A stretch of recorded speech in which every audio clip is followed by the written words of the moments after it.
And I think that's actually a major role for geoconnections.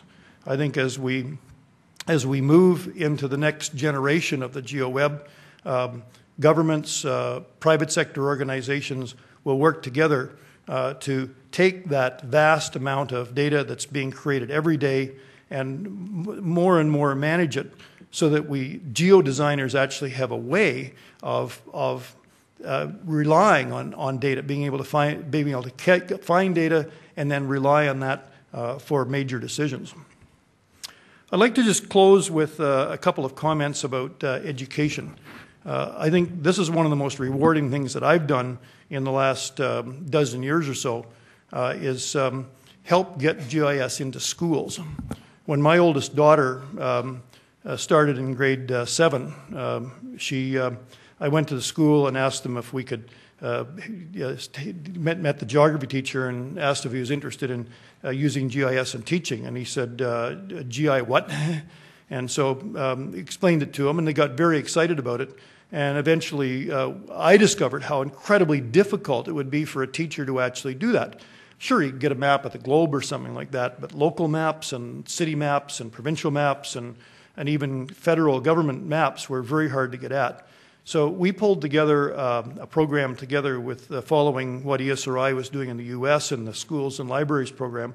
And we now have a very large number of schools teaching geography. BC government here has a site license for ArcView for all the schools in the province. Ontario does as well, as does Nova Scotia and Manitoba. Some of these schools are producing amazing work, just amazing what kids are producing and what they're able to do.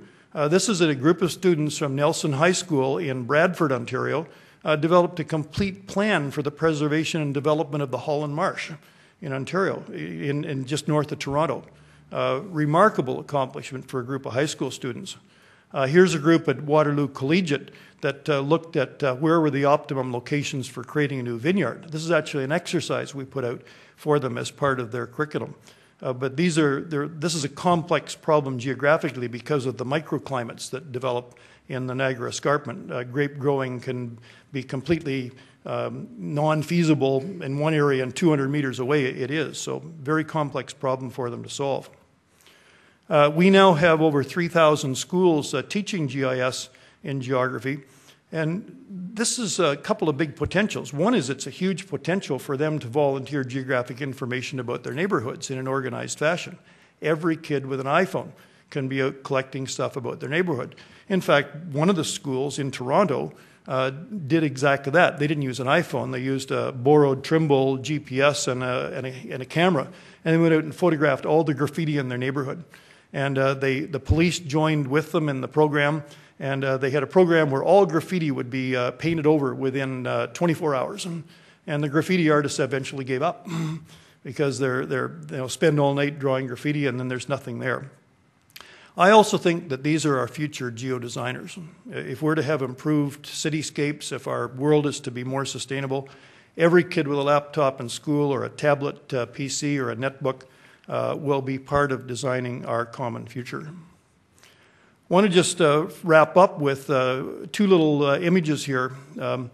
I mentioned earlier about the green roof movement that's started in Chicago and Toronto. And Toronto has now made it mandatory that all new buildings over a certain size starting in 2011 have to have a green roof. We moved into this building here about 3 years ago, and it's a 25,000 square foot floor plan, and this is the top floor, the 9th floor, which we're on as well. We're on the 9th and the 4th. This floor here, with my office right in the corner here, has got only 17,000 square feet, and there was an 8,000 square foot deck. So I said, this is the perfect place to put a green roof. So we worked with the city. Our city councilor came and looked at it to help change some of the bylaws that would have prevented it. Our landlord is trying to get LEED's retrofit certification for their building. And they worked with us they changed the roof membrane so that it wouldn't have to be replaced for the next 50 years.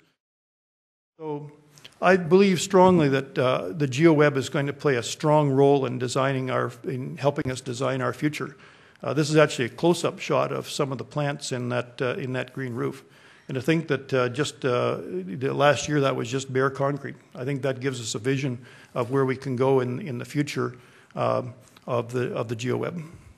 Thank you very much. Thank you, Alex.